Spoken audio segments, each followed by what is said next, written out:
1,000 cameras were pointed at him, waiting for perfection. Beneath 80 pounds of wool and brass in the suffocating July heat, he was supposed to be a flawless, unfeeling statue. But when a starving, flea-bitten stray collapsed across his polished boots, the statue cracked, and the world held its breath. The heat was a physical weight, pressing down on the asphalt until the air above it shimmered like gasoline fumes. It was July in the capital, a dead, windless afternoon where the sky looked less blue and more like exhausted, bleached canvas. Holden hated July. More specifically, he hated July while wearing a scarlet wool tunic, a high collar that felt like a slow garrote, and 18 inches of black bearskin on his head. Sweat didn't just drip, it crawled. It started at the nape of his neck, pooling beneath the rigid edge of his collar, before tracing a slow, maddening path down the deep valley of his spine.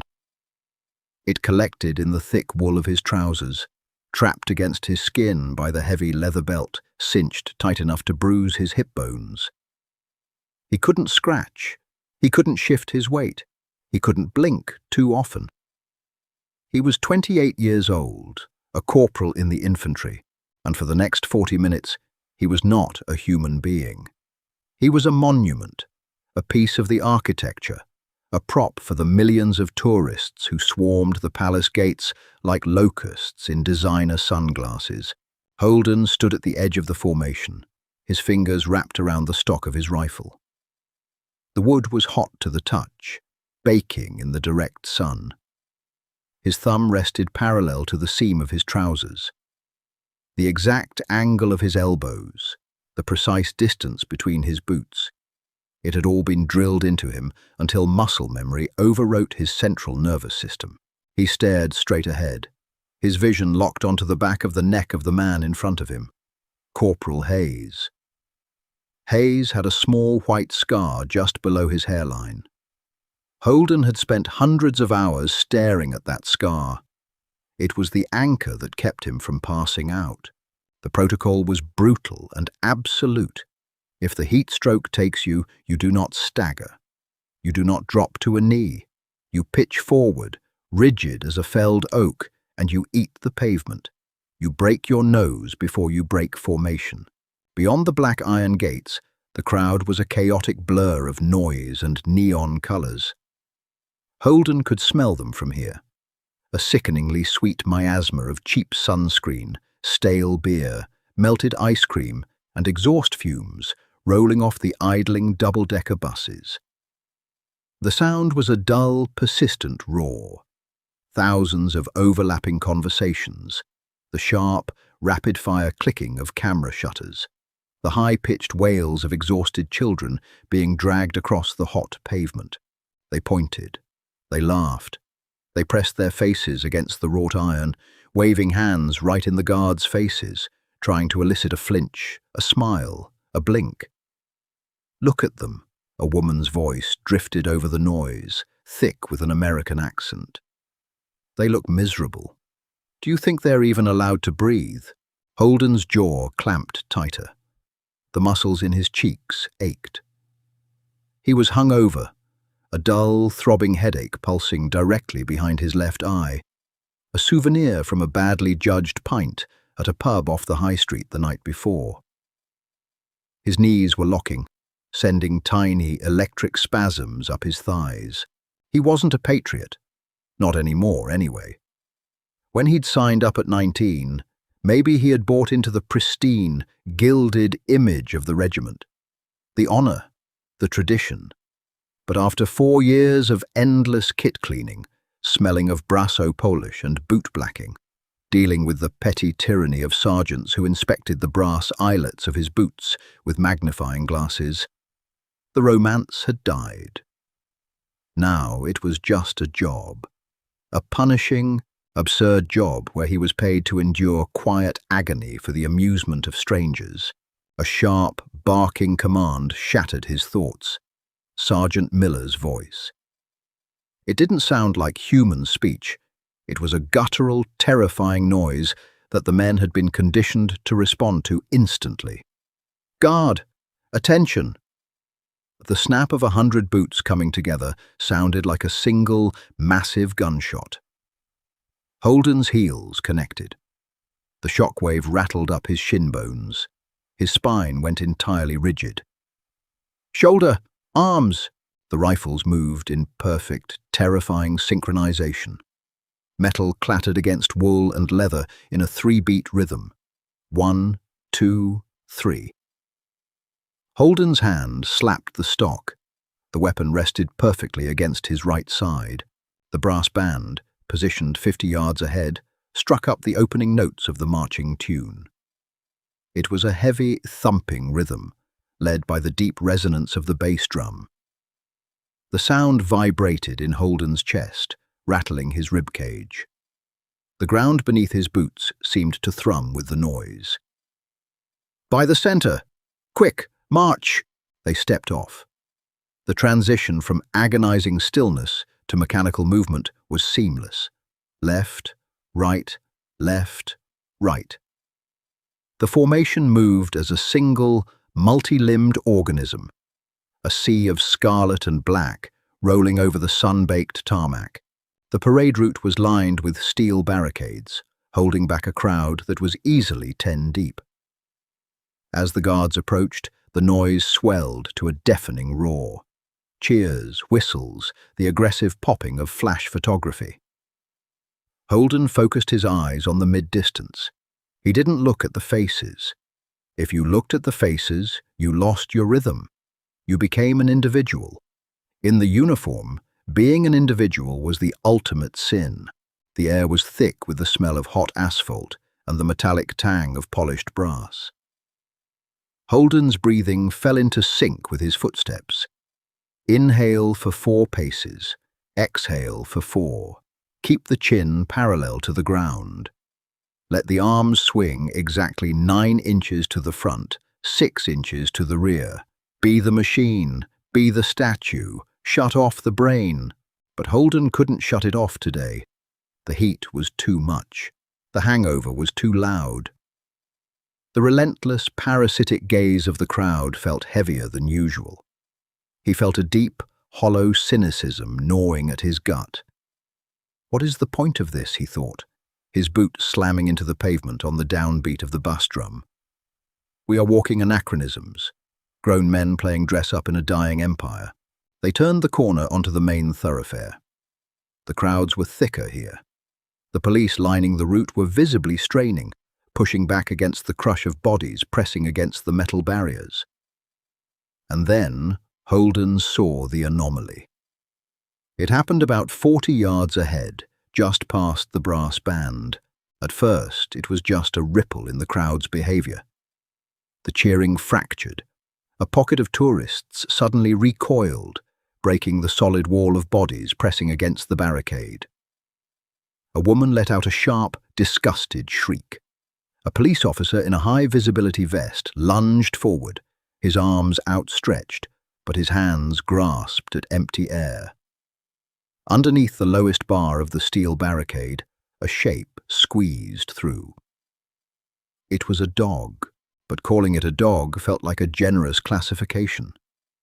It was a walking corpse, a terrifying, heartbreaking amalgamation of sharp bones, matted fur, and open sores. It was roughly the size of a medium terrier, but starved down to its architectural framework. Every rib was visible, casting harsh shadows against its sunken flanks. Its fur, which might have once been white or tan, was stained a greasy, ashen grey, clotted with mud, motor oil, and things Holden didn't want to identify. It limped heavily on its front left paw, dragging it slightly across the rough asphalt. One of its ears was torn half away, the remaining flesh a jagged, pinkish-black crust. The animal was completely disoriented. It had likely been sleeping under a parked car, terrified out of its mind by the sudden explosion of the brass band and the rhythmic thunder of marching boots. It stumbled into the open street, right into the path of the oncoming parade. The contrast was jarring, almost obscene. On one side, the pinnacle of human order, hundreds of men in immaculate, blindingly bright uniforms, moving with predatory precision, their bayonets catching the harsh sunlight. On the other side, the absolute bottom of urban existence, a broken, filthy, discarded creature running on pure, terrified survival instinct. The dog spun in a tight circle, its tail tucked so hard between its legs it touched its stomach. It let out a pathetic, rasping bark at the bass drum, but the sound was instantly swallowed by the overwhelming noise of the band. Holden watched it from the corner of his eye, his head remaining locked forward. The formation was moving at exactly 120 paces a minute. They were eating up the distance rapidly. 30 yards, 20 yards. Get out of the way, Holden thought, his chest tightening. Someone grab it. Get it out of the bloody way. The police officer on the sidelines blew a whistle and took 2 steps into the street, but the formation was already passing him. He couldn't risk breaking the ranks of the infantry to chase a stray. He stepped back, looking helpless. The unwritten rule of the guard was simple. You do not stop. You do not alter your path. If a tourist steps in your way, you shout, "Make way for the King's Guard," and you march through them. You step on feet, you knock over shoulders. The formation is a juggernaut. It does not yield. But this wasn't an arrogant tourist with an iPad. This was a terrified, starving animal that didn't understand the concept of a marching band. The band passed the dog. The tuba player nearly stepped on its tail, causing the animal to scramble backward, its claws clicking frantically, slipping on a patch of slick tarmac. It backed away from the band, right into the path of the infantry column. Right into Holden's path. 10 yards. The crowd's mood shifted instantly. The cheering died down, replaced by a collective, rising murmur of alarm. Cell phones were raised higher. The thousands of lenses were no longer focused on the spectacle of the parade.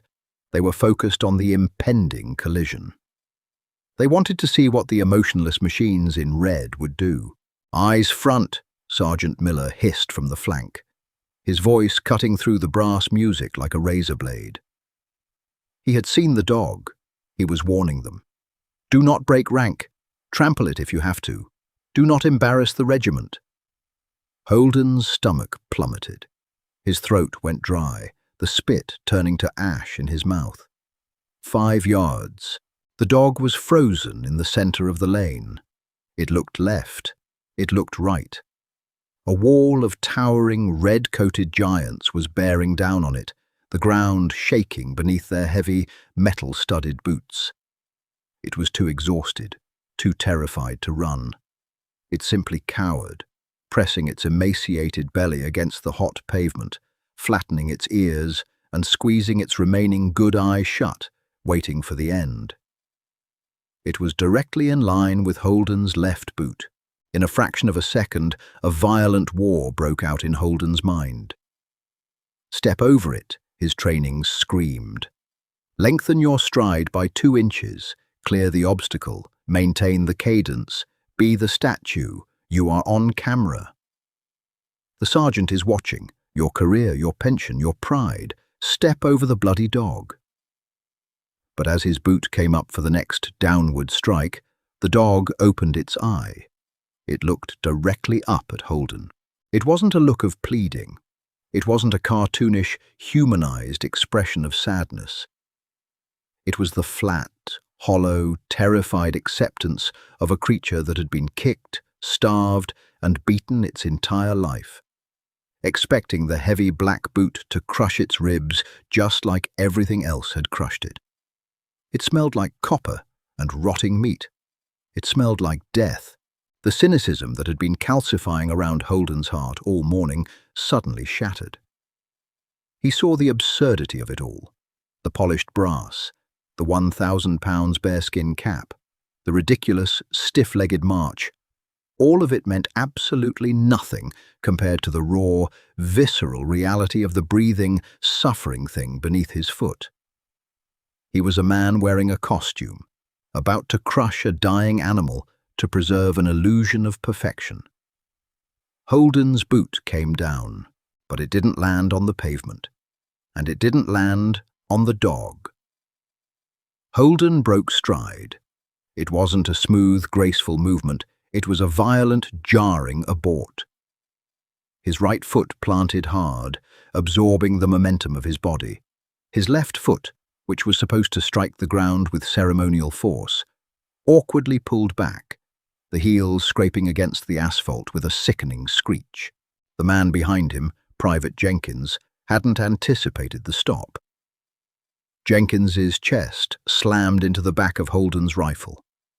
The collision knocked Holden's bearskin cap slightly askew. The entire left flank of the formation stumbled, a domino effect of tripping boots and muffled curses. The rhythmic perfection of the parade violently disintegrated. The brass band kept playing, marching further down the street, unaware that their infantry escort was piling up behind them like a train derailment. "Corporal!" Sergeant Miller bellowed, his voice cracking with sheer, unadulterated disbelief. "What in God's name are you doing? Step off! Step off!" The crowd gasped. It was a collective inhalation of breath from thousands of people, loud enough to cut through the fading music. They had expected the guards to march over the dog. They had expected the harsh, unflinching brutality of military discipline. Instead, the statue broke. Holden didn't hear the sergeant. He didn't hear the crowd. The suffocating heat, the roaring hangover, the chafing wool. It all vanished, replaced by a sudden, terrifying clarity. His hands, clad in pristine white cotton gloves, began to shake. He lowered his rifle from his shoulder. The movement was clunky, almost fumbling. He slammed the butt of the weapon onto the pavement, leaning it against his thigh. Then Holden dropped to one knee, the heavy wool trousers pulled painfully tight across his kneecap. The leather of his boots creaked loudly in the sudden hush that had fallen over their immediate section of the street. Down at ground level, the smell was overpowering. The heat radiating off the asphalt was like opening an oven door, carrying the stench of the dog directly into Holden's face. The animal was shivering violently. Up close, Holden could see the fleas crawling through the sparse hair around its nose. He could see the jagged, uneven rise and fall of its ribcage. It was hyperventilating, emitting a high-pitched, reedy wheeze with every breath. Holden slowly reached out a white-gloved hand. "Don't!" a tiny, rational part of his brain whispered. "It's feral. It will bite you. You'll get infected. You'll be court-martialed." The dog flinched violently as Holden's hand approached, baring a set of yellowed, broken teeth in a weak snarl. A low growl rattled in its throat. Holden stopped his hand an inch from the dog's nose. He didn't pull back. He kept his hand perfectly still, letting the dog sniff the white cotton. "It's all right," Holden whispered. His voice was hoarse, raspy from hours of silence and dehydration. It sounded strange, even to him. He hadn't spoken while in formation in 4 years. "I'm not going to kick you. Just hold still." The dog stopped growling. It tentatively pushed its wet, crusted nose against Holden's fingers. The white cotton of his glove instantly stained a dark, greasy brown. Holden swallowed hard, his throat clicking. He turned his hand over and gently ran his fingers over the dog's head, avoiding the torn ear. The fur was coarse, stiff with dirt, but the skull beneath it was alarmingly fragile. It felt like holding a bird with a broken wing. As soon as Holden applied the slightest bit of pressure, the dog collapsed. The fight completely drained out of it. It dropped its chin heavily onto the toe of Holden's polished black boot.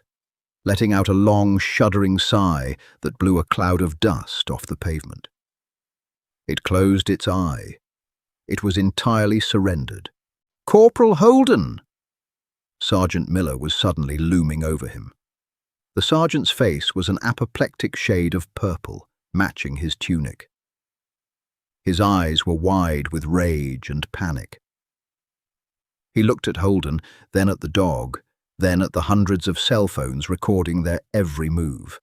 "Get on your feet, right now! Leave the bloody mongrel and get in formation." Holden looked up at the sergeant. For the first time in his military career, he didn't feel a shred of intimidation.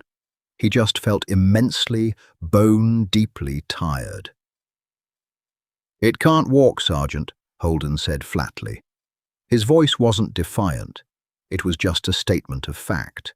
"I don't care if its legs are blown off," Miller hissed, keeping his voice low so the crowd couldn't hear the exact words, though his body language screamed murder.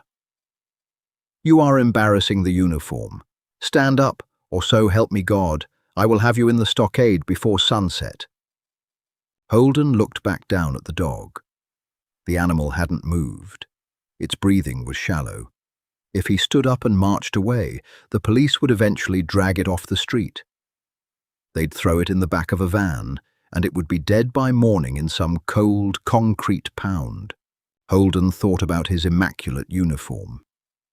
He thought about the hours he spent ironing the creases into his trousers, the obsessive polishing of his brass buttons until he could see his own miserable reflection in them. He thought about the pristine image of the Guard, an image built on being invincible, untouchable, and entirely removed from the dirt and grime of the real world. Screw it, Holden thought. He didn't stand up. Instead, he unclipped the chin strap of his bearskin cap. The heavy, suffocating weight lifted off his head. He placed the massive 18-inch hat carefully onto the hot asphalt. The sweat in his hair immediately met the hot, stagnant air, cooling his scalp. Then Holden slid both arms under the dog. He placed one hand behind its front legs, supporting its bony chest, and scooped its hindquarters with the other. He braced himself and stood up. The dog let out a sharp yelp of pain as it was lifted, its thin legs dangling limply in the air. It felt incredibly light, no heavier than a sack of flour, but it was dead weight. The filth of the animal pressed directly against Holden's chest. A smear of dark, wet mud, and God knew what else, instantly ruined the immaculate front of his scarlet tunic. Holden cradled the dog against his chest. He held his rifle awkwardly in his right hand by the carrying handle, the heavy weapon hanging vertically, completely abandoning standard protocol. Sergeant Miller stepped back, his mouth opening and closing soundlessly. He was paralyzed. There was no protocol for this. The manual did not cover what to do when a guardsman abandoned his post to cradle a dying stray. The silence in the crowd broke. It didn't start with cheering. It started with a ripple of raw, unfiltered emotion. Someone near the front, a burly man in a football jersey, shouted, "Good on you, mate." Then the applause started. It wasn't polite, ceremonial clapping. It was a roaring, thunderous wave of approval. The cynical tourists, the exhausted locals, the people who had been mocking the robotic guards just moments before, were suddenly screaming his praises. Holden didn't smile. He didn't wave. He felt his cheeks burning, a flush of profound embarrassment mixed with a strange, soaring sense of relief. He looked down at the dog. The creature had buried its filthy snout into the crook of Holden's arm, staining the white cotton sleeve black. It was trembling against his chest, but it wasn't trying to escape. Holden turned to the side, breaking out of the formation completely. He walked toward the police barricade. The crowd parted like the Red Sea. A gap opened in the steel barriers. Two police officers, looking bewildered but moving instinctively, stepped aside to let him through. Holden walked off the parade route, carrying the broken dog in his arms, leaving his 1,000-pound bearskin cap sitting abandoned on the hot asphalt, right where the statue had finally crumbled. The transition from the sacred ceremonial tarmac to the chaotic, trash-strewn reality behind the barricades felt like crossing a heavily fortified border. Holden stepped onto the uneven pavement of the sidewalk. Instantly, the environment changed. He was no longer walking on a stage. He was in the gutter. He stepped over a crushed soda can, his polished boots scraping against a discarded plastic wrapper. The deafening roar of the crowd morphed into a chaotic, overlapping babble of shouting police officers, frantic radio chatter, and the relentless, invasive clicking of smartphone cameras thrust directly into his face. He ignored them. His arms burned. The dog was small, but holding a living, squirming, terrified creature against your chest while carrying a heavy infantry rifle by the handle required a brutal amount of isometric strength. His bicep cramped, a sharp knot forming right under his sleeve, but he didn't adjust his grip. "Make a hole! Back up, all of you! Make a hole!" A large, red-faced police constable shoved his way through the dense wall of tourists. The cop looked at Holden, his eyes darting from the stained red tunic to the shivering pile of fur, and finally to the lethal, bayonet-tipped rifle dangling casually from Holden's right hand. The constable swallowed hard, pointing a thick finger down the side street. "Ambulance!" the cop barked over the noise. "St. Jude's Corner. Paramedics are on standby for heat stroke casualties. Get him there." Holden nodded once. It was a jerky, stiff movement. He started walking. The adrenaline that had spiked when he broke formation was already beginning to recede, leaving behind a cold, hollow exhaustion. His hangover roared back to life with a vengeance, driving a spike of pain through his temples. The heat on this side of the street was somehow worse, trapped by the tall brick buildings and radiating off the dense crush of human bodies. The dog let out a weak, rattling cough, a fine spray of bloody mucus hitting the pristine white cotton of Holden's collar. The smell was atrocious. It wasn't just the odor of dirt. It was the sharp, sour tang of infection mixed with dried blood and rotting teeth. Holden breathed through his mouth, focusing his eyes on the flashing blue lights of the ambulance parked 50 yards away. He reached the back of the vehicle. A paramedic, a young man with a shaved head and a high-visibility vest that looked too big for him, was leaning against the open bumper, typing on a phone. The medic looked up, froze, and then scrambled backward as if Holden were carrying a live hand grenade. "Need a hand," Holden rasped. His voice sounded like grinding stones.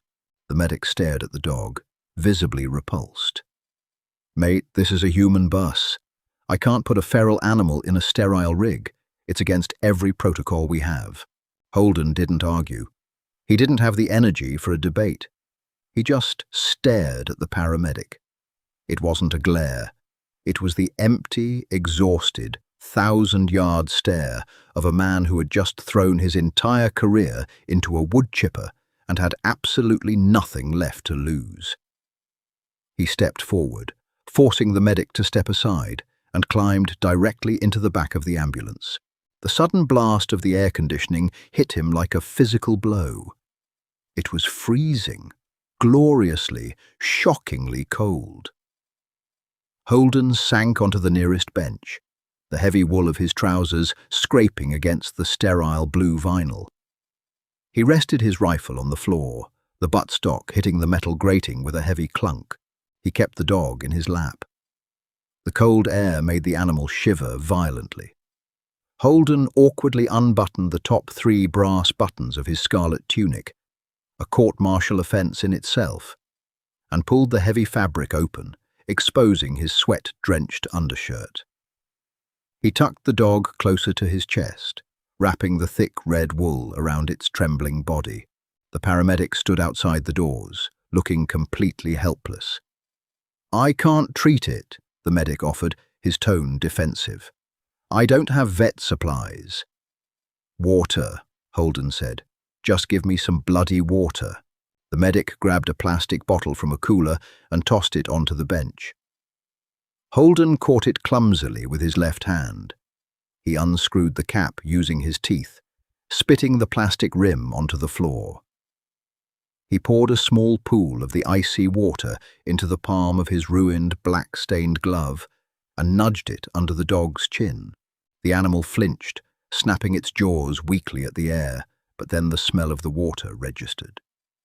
It lowered its head and began to lap frantically. Its tongue was pale, almost grey. The rough rasping sound filled the quiet hum of the ambulance cabin. "Holden!" The voice cracked like a whip outside the open doors. Sergeant Miller appeared, pushing the paramedic aside. The older man was breathing heavily. His face flushed a dangerous, mottled crimson. The brass buttons on his tunic rose and fell rapidly. He climbed into the back of the ambulance, the suspension dipping under his weight. For a long moment, the two men just looked at each other. The cramped space felt violently claustrophobic. The air conditioner hummed. The dog licked the last drop of water from Holden's palm and let out a pathetic, low whine.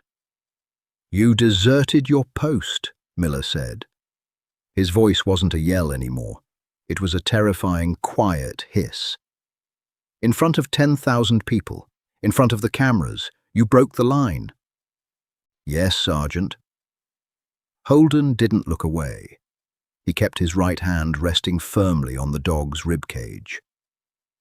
"You abandoned £1 million of pageantry and embarrassed the uniform," Miller continued, pointing a trembling finger at the dark, foul-smelling stains smeared across Holden's chest. "For a walking corpse." Holden looked down at the dog. The animal had buried its face against his stomach, seeking the heat of his skin beneath the open tunic. Its breathing was still ragged, but the frantic, panicked wheezing had slowed. "It was in the way, Sergeant," Holden said softly. "We march through obstacles, Corporal. We do not stop."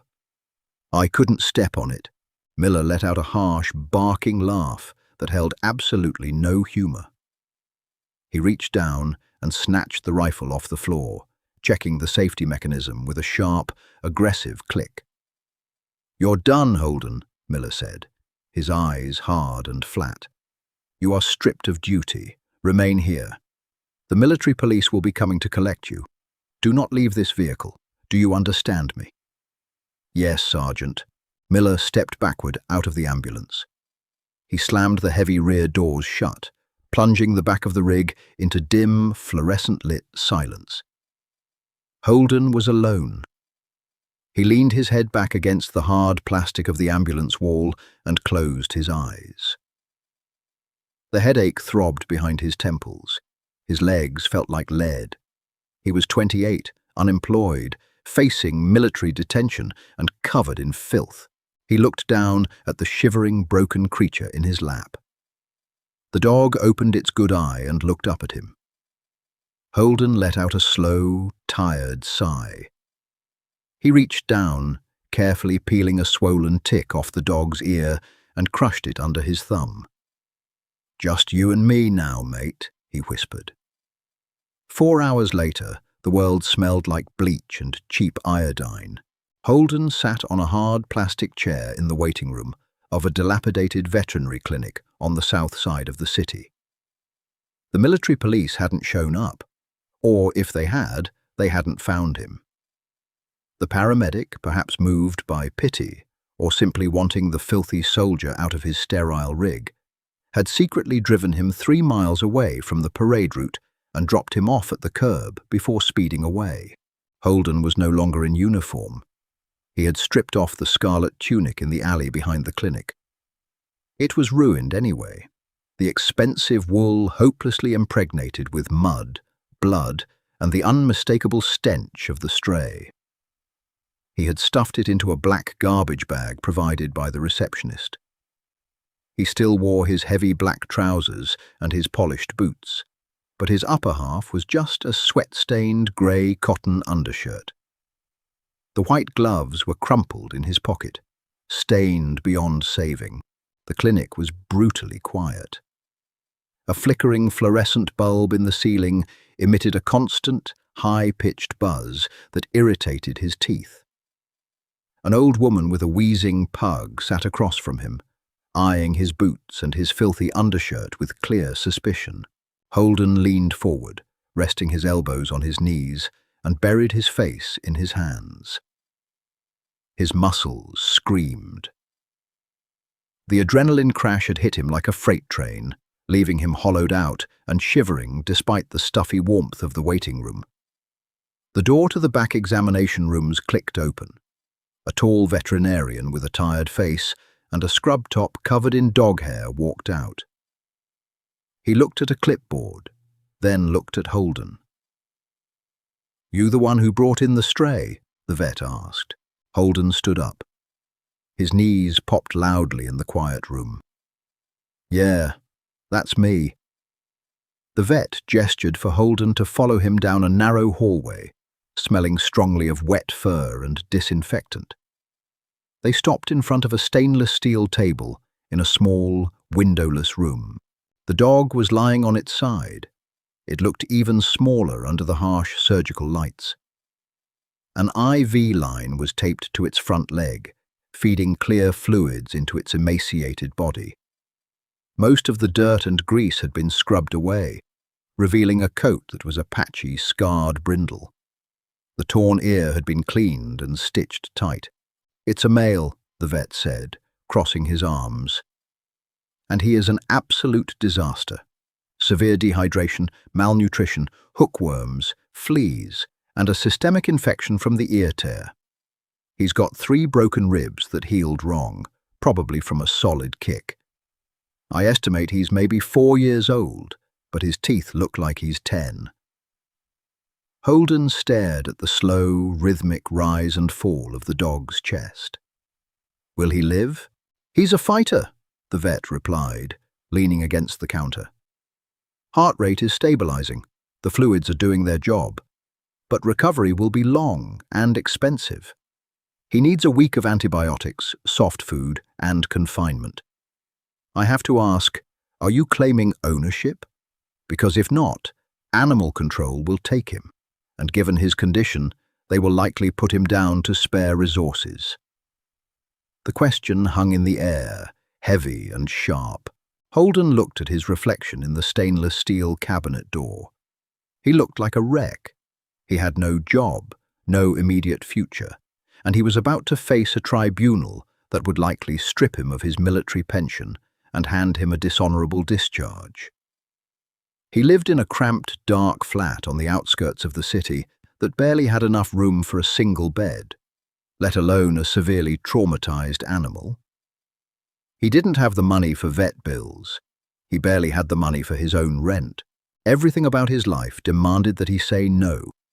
It was the logical, cynical choice. Let the city handle the mess. He had already ruined his career. There was no need to ruin his bank account too. The dog shifted on the metal table. It let out a soft, groggy sigh, opening its one good eye. It didn't look at the vet. It looked directly at Holden.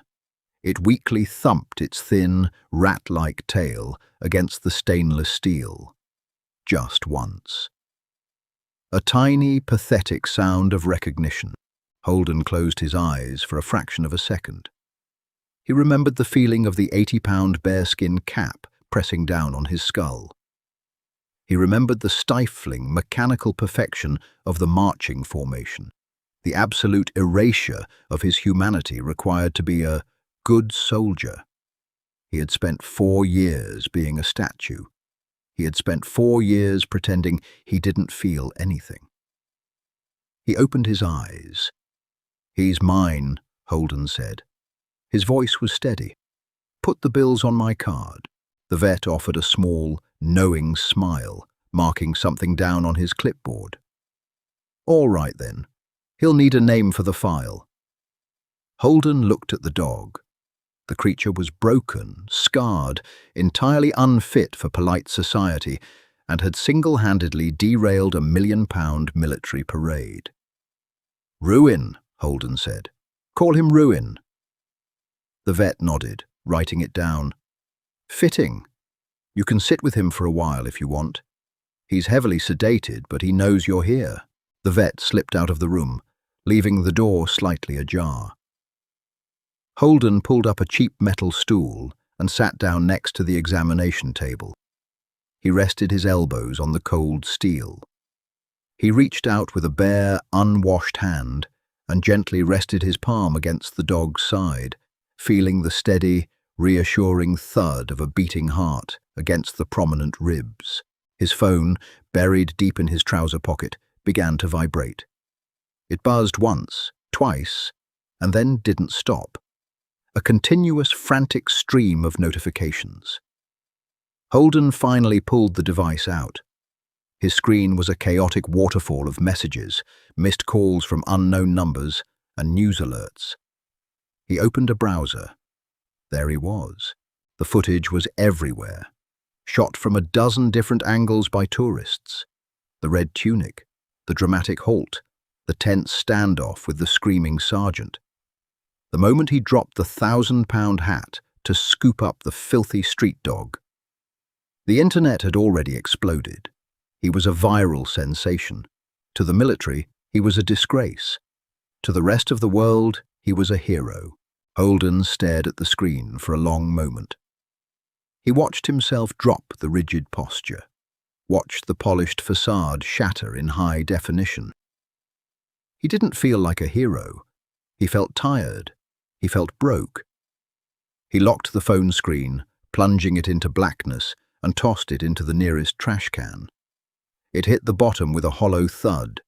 Let the military rage. Let the internet scream. He didn't care about any of it. Holden leaned his head down, resting his forehead against the cold stainless steel table right next to the dog's nose. Ruin shifted, his hot, sour breath blowing against Holden's cheek. For the first time in 4 years, Holden wasn't standing at attention. He wasn't a prop for tourists. He was just a man sitting in a quiet room, guarding something that actually mattered. And as the harsh fluorescent light buzzed above them, Holden closed his eyes and finally allowed himself to rest. If this raw, unfiltered story of unexpected compassion moved you, hit that like button and share it with someone who understands that true courage isn't found in perfect discipline, but in breaking the rules to do what's right. Subscribe to our channel for more deeply human, grounded storytelling that cuts through the noise and touches the heart. Don't forget to ring the notification bell so you never miss an upload. Drop a comment below. Would you have broken rank?